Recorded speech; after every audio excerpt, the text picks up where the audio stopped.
Hello everyone and welcome back to the VCO Esports studio. Today we continue our dive through the world of sim racing by talking to someone who's been around the scene since the times that ESL first were involved in sim racing. He is a driver, a setup creator, behind the scenes works on his own competition as well. He is Nils Naujoks of the BS competition team. Nils, thanks for joining us here. You joined us almost now 2 years ago for episode 12 of the VCO Esports studio, and a lot has changed since mid-2020.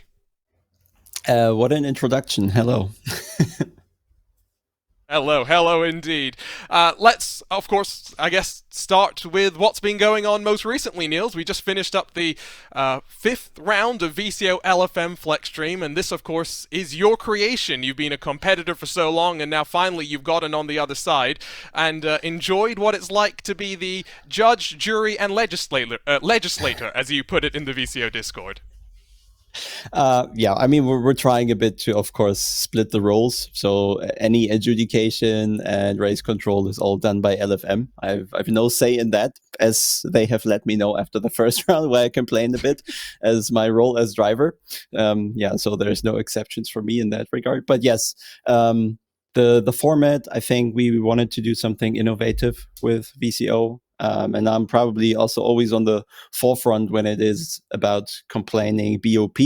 So we wanted to, not eliminate that factor, but eliminate that discussion. And just looking at the channels around that series, I think there's literally no BOP discussion whatsoever. So I think at least in that regard, we succeeded, even though there's a lot of other stuff we're not exactly getting perfectly right. I think the one fun thing with this series has been the fact that, like you say, there's no complaints about BOP because the teams and the drivers have been in control of their destiny since the very start. We had the draft show at the very beginning where you and the team at LFM outlined a base BOP from which we then added more kilograms on as more teams and drivers picked each of the cars. From your perspective, though, as a driver sitting there in that draft show, what was it like going through each round and trying to see what some of the other teams were doing? Because I know you guys were always going to land up in one car and only one car.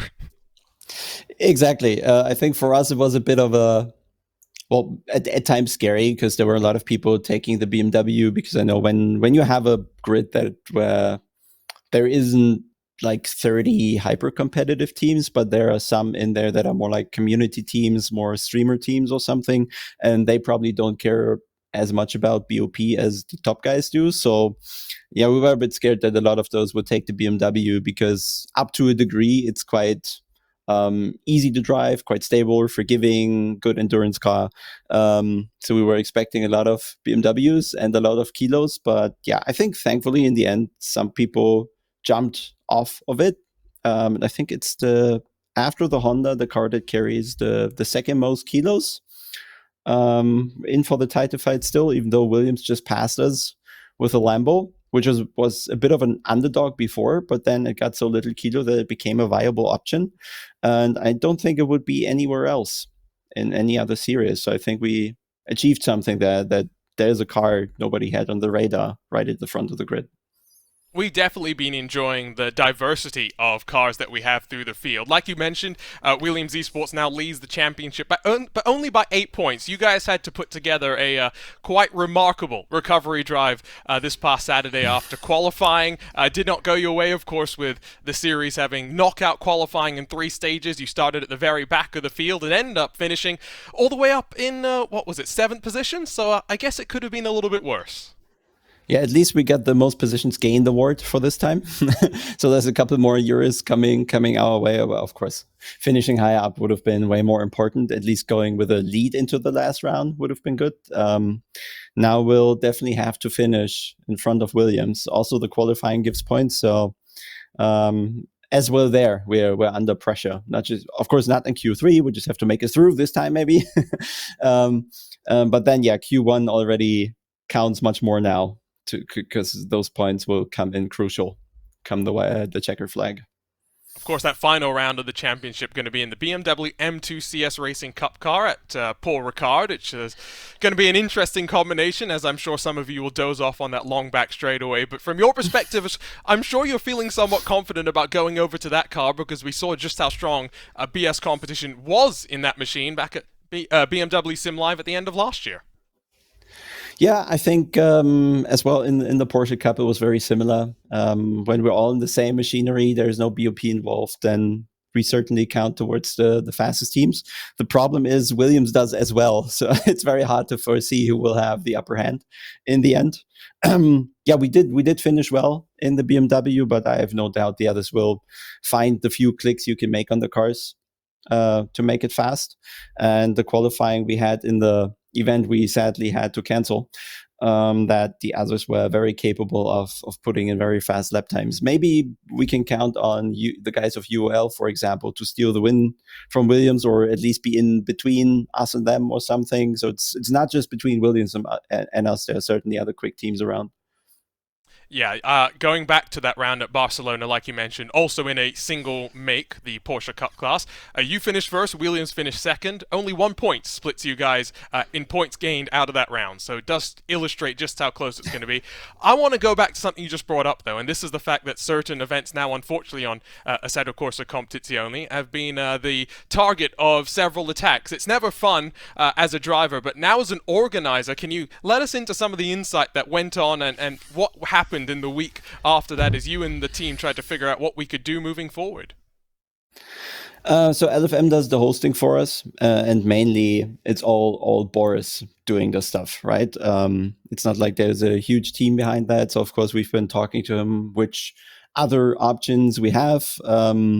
What's the the top choice, top of the shelf that we can take to circumvent people being able to have it that easy to attack the server. And yeah, the measures that ACC offer and the way that Boris has set up the servers allowed us in the end to shield the servers this time around from any attacks. It's hard to say. Maybe there were attacks, maybe there weren't. I'm not involved in the server logs, but in the end, there was a couple of hiccups in Rivals Grid, but we found out they were not related to any hacking. So at least on that side, we were safe. There were some larger general internet issues that sadly had the Rivals Grid drop out a couple of cars every now and then. Was really unfortunate. But yeah, this is stuff we have no hand over whatsoever. Yeah, and then of course the hacking in general is puts you a bit in a weird spot because you just prepare the event as you do, take all the measures as if it would happen, and then you just sit there hoping that nothing happens. This time around was fine. Last time in Paul Ricard, it wasn't. And then in the nick of time, there isn't really much you can do. So the most sensible thing was, unfortunately, to cancel that round. Now we're more confident to be able to run the last round. And maybe now that it's even more secure, maybe those people also lose interest. But I don't know the motivation in the first place, so I don't know how to get it out of them. Script kiddies, I think, is the best way to describe them. Let's move on from Flexstream, as much fun as it is, because it's been a busy couple of weeks for you, because you've just returned as well. A busy weekend with Flexstream. Before that, busy weekend over at IEM with the debut of Rennsport and ESL R1. What was it like being back in person and being there for the start of something new, while I'm sure feeling somewhat familiar back to the ESL LFS days? Certainly, operation has grown a lot over at ESL. When we were there 20 years ago, they had a very small, dark studio. There were just standard wooden chairs, wooden desks. Everything was catered around Counter-Strike at the time, or Quake. And we actually had to destroy the desks to fit our steering wheels because they were really thick with what do you call a blend in front of it to kind of make it look nicer. But then the steering wheels, they could only cover tables of 5 to 8 centimeter thickness or whatever. So yeah, we'd had to tear them apart to fit our steering wheels. ESL wasn't happy, but they played along. And I don't know, playing on huge monitors and not really comfortable seating positions. The pedals were moving about. So things have changed a lot in sim racing, and yeah, therefore in ESL as well. Everything a lot bigger on site, a lot of more people around. I think back then we were alone in the studio. Then of course the competition is much more fierce these days. You have so many fast sim racers right now, and there's so little between them. They're coming from all games, and the games generally, I think, get closer to one another as well, as they are all closing in on the ideal physics, so to say. And therefore everybody is really quick to adapt as well. And the level is so insanely high that in the end, a 10 or 2 will put you right at the front or middle or back of the field already. And offline, of course, you always have the issue or challenge to adapting to the rigs. And ESL luckily was well aware that you'll never have two systems that are perfectly the same, right? You move from one rig to another, it will be slightly different, whatever you do. That's just inconsistency in hardware that you have. But overall, they all felt very similar, just a bit of adaptation you really had to do. And then on such an event, the practice time you have is always very little. Like before going into a race, you had 10 minutes of warm up, then you were jumping into the one lap qualifying, then you were jumping into the race, and everything just kind of flashed past you pretty much.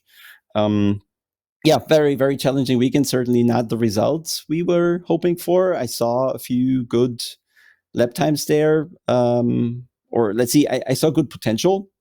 All the lap times I saw weren't really scaring us. The only problem was that we couldn't really put our pace into the PCs or onto the track there, which was a bit unfortunate. And then, yeah, I think the one crash that I had was really tough, because I think that race would have certainly got me into the semi at least. Interesting to hear your comparison to the previous time that ESL was around, but also curious to hear some of your thoughts on the weekend already. Of course, the future rounds building up to the spring major are all going to be online, so it's going to be a very different environment. You'll be sat at home, you'll have that comfort of the surroundings, but you've been around sim racing for so long. I want to ask your thoughts on Rennsport as it continues to develop. Of course, it's very unique and novel to have a major esports competition like this with, 500,000 euros on the line in 2023 to be hosting a significant tournament before it's even really available to the public. Yeah, I mean, they're very bold in taking the game out on public display like that, with all the potential issues that can happen, but also shows how confident they already are with the product. Of course, in the Discord we have with them, there's discussions here and there about certain things, but overall it's all quite civilized. Not too many issue or bug reports. More often than not, everything just works. The game itself, it's hard to comment on all that stuff. I'm not a real racing driver in the end. I play the game as it is.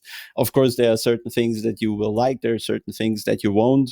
Overall, the game communicates with the driver. You'll eventually know what you have to do. You're never left out in the open with a game not telling you what to do, so to say. I guess it will be very interesting how, I think that the main issue for a new sim, no matter if it's Rennsport or any other that's coming, is just where is it going to fit in? Because we have so many sims. They all have their differences, advantages, disadvantages. They certainly have their own advantages and disadvantages in the end once Rennsport is live. So the problem that sim racing always had is that it's very fractured, and that people couldn't really gather around one single sim. Everybody was playing on their very own island. And yeah, the risk is just there that Rennsport will just become and have its own very island, with potentially just fracturing the whole scenery even more. So yeah, that's the main question I have personally. Where will they fit in? How are they going to attract people when essentially everything that could be in that game is already in one of the other games? In the end, it's going to be cars. Take it from real life, and I don't think there's a game that it's like, not all those games, they're not lacking so much that there's just a hole to fill, really. I think you touched on something important there, though, when it comes to a new title, is the fact that sim racing is historically a fractured fan base. I think maybe more so in recent memory than ever, just because of the rise of social media and some of the recent events that have seen sim racing blow up so much. But I want you to take us back in time to 20 years ago when ESL was, first coming onto the scene with Live for Speed. You were about 18 years old, just starting your sim racing journey as well. What was that scene like? You talk about the community that we had then. Do you feel like we've gotten more fractured over the years? I think back then, so we had Live for Speed. iRacing was coming a bit later. I think in 2003 it wasn't there. I think we got GTR One. I think at the time was the title was coming. Maybe R Factor One. There was a bit of, was it still NASCAR 2003 with its mods or something? Um, so yeah, it wasn't that fractured, but still not everyone was lining up around Live for Speed. And then I think I think iRacing was the first game that, well, I think it is the biggest, probably a fair assessment, because it has a vast amount of content, covers all the potential series you can have in the world. There's literally every type of car you can have and type of racing is in there. So I guess it's just natural that it is the biggest, has the most people, but it's internally fractured, probably, right? You people who do road racing likely don't have the rallycross license or the dirt license or whatever, right? So yeah, over time that was already a fractured community, but I think over time it got more fractured, even though the total amount of people certainly grew. So probably each game now has more players than the fewer games back then had each. Um, the I mean, it's generally not a problem that there is different groups of people gathering out different games. I think the main issue is that there's so much tribalism and that everybody is Yeah. hyping their own game over the others, and that there's some sort of rivalry which isn't really needed. It's all right to say I like that game better, and that's it. Competition is good for sim racers at the end of the day. You like a set of corsa competizione. I've been so much in the iRacing bubble for so long that I've just become so accustomed to it at this point, and it's very hard to get out. A lot of people know you as a driver. Some people know you as team manager. Some people now know you as an event organizer. But I want to ask a little bit more about sim racing popometer as you work on some things to try and help the community get a little bit faster as well. Yeah, I think this whole passing on knowledge started quite early when I did the sim racing, and mainly because when I joined back into sim racing in 2018, I wasn't really going for the competitive career in esports and whatever again. I was just driving quick and I knew my stuff, and I did a couple of YouTube videos and it resonated quite well with the audience, and that's where the whole idea came with the coaching. Back then didn't plan to do the competitive stuff, but that's where it originates. And yeah, then I was cooperating with a guy from the Racing Sim Tools software, where we already had a similar idea with what we're doing now with Popometer. But yeah, just some differences in where we wanted to go with the project. And he was very let's say it was his baby in the end, right? So I didn't have too much of a say in where the software was heading. Fair enough. But of course, when you have clear ideas in your head, you eventually need to do your own thing. And luckily enough, I still know a very good programmer from back of the Live for Speed days, actually, who turned out to become a just full stack developer in everything you can have on the web, really. And I was able to convince him that there is a market because we already had sales on the RST platform. And he was let's try that. Let's see how complicated this is. And probably took easily a year or so to have something that we could put out to the public. It's still very bare bone. Of course, probably I'll never be happy with the whole thing, but there's much more ideas than what is currently on display. I think one thing you must be quite happy with, though, is the idea that you had that you pitched to your friend has now bloomed sufficiently to the point where you've been able to partner up with the likes of the Coach Dave Academy as well. So it's clear that plenty of people are gaining insight from this. I want to ask how your passion for sharing your knowledge with others also helps you as a team manager, because I think a lot of people in sim racing don't recognize the value of management, and especially given so many drivers are so young, surely having someone like you who can bring experience but also expertise and tools to help them go faster out on track. Surely that's beneficial from your perspective as you see them growing up.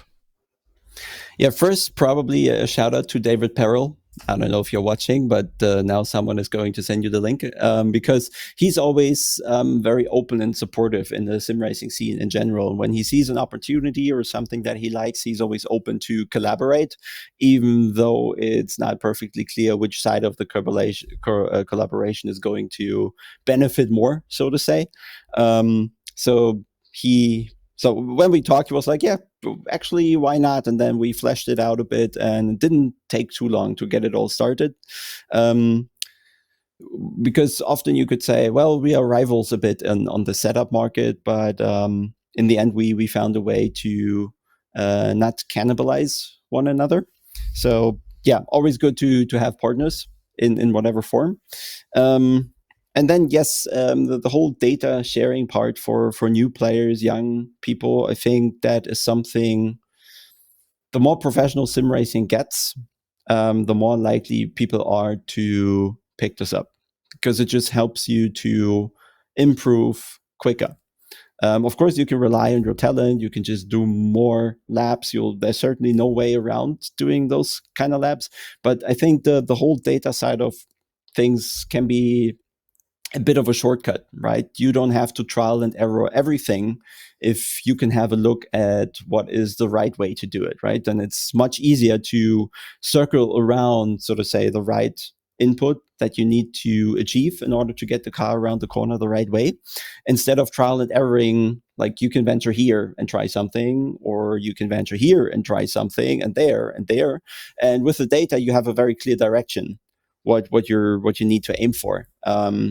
And I think this is where, yeah, I think this is where the value lies in the end, also for new players. And one target with our software is to make it very easy to access, very approachable, very easy to understand, taking all the formulas out that Motec usually has, and installing a workbook and having a gazillion of data channels you can work with. Which sometimes can just be difficult even for us to extract data from there. And I think it's just overwhelming for people. And then they put this whole data topic aside for way too long until they're old enough or have their engineering studies, and then they come back to Motec. But I think the way we're doing this, I hope also young people can have a look at the data without understanding complex software or whatever. And so to visit and learn more, it's popometer.io, just to make sure I spell it out properly. You can learn a little bit more all about that. We've already kind of alluded to it, but part of your focus for this year is going to be on ESL R1 and on Rennsport, and it means, unfortunately, we don't get to see you in the Esports Racing World Cup this coming weekend. What else do you have on your agenda for 2023? Flex Stream's going to be coming to an end in a few weeks as well, so I have a feeling there's plenty in the works, but maybe only a bit that you'll actually tell us about. Yeah, there's certainly going to be SRO. They just announced it's happening. Of course, we knew it's going to be coming one way or another, but it's never quite sure how the exact format is going to look, which series they have, what the prize money is. And now we have a rough overview of how SRO Esports this year is going to look. Similar to, not similar. Let's say the similarities to ESL is that they are going to have an offline series as well. So there are 5 events that will be right at the racetrack when the endurance races are happening. The real endurance races are happening. They'll also have the sprint races with the sim professionals on site. Which I think, looking back at Spa last year, was successful for us. So I think in terms of ACC, I'm more comfortable going offline, just because I have 4,200 hours on the game. So it's easier for me Wow. to probably, that's not everything is driving. Okay. A lot of that is replay capturing, screenshots, coaching, forgetting to turn it off. Okay. But yeah, there's a fair amount of playing I've done as well, of course. And those events were nice as well. um, Allows good opportunities to do more content, have a bit more interesting stuff than sharing pictures from your rig or from the car or so. Just real people in real locations. Proper lighting, better cameras, everything is just a bit nicer there. Of course, you have the other people, and the talks are just more interesting, right? If you have the online races, you're often just doing the race, and everybody minds their own business again afterwards. But during those events, you really have nothing else to do, so you just group up after the races, punch some faces, or drink a couple beers. Why not both, I guess, at the end of the day. Very much looking forward to seeing how that all goes. Thanks for joining us, Nils, and carving some time out of your day. Looking forward to seeing how the rest of the year and the rest of the competitions go for you, and can't wait to finish up VCO LFM Flex Stream in a few weeks' time. Yeah, hopefully in a good fashion. Yeah, hopefully with that man on top of the championship standings. For now, though, it's time for us to rest for a bit. Friday through Sunday, we are back with the Esports Racing World Cup 2023. It will be broadcast live from Simply Race, and the action starts each night at 7 p.m. CET. Myself, Arjuna Kankipati, will be alongside with Luke Crane and Lewis McLeod, so twitch.tv/VCO Esports. Make sure you stay connected, and don't forget, on social media, you'll be able to help us choose which tracks we go racing at. For now, though, we bid you farewell. For the team behind the scenes at VCO Esports, for Mike Yao and for myself, Arjuna Kankipati, we'll see you next time as we continue our journey through the world of sim racing. For now, so long and goodbye.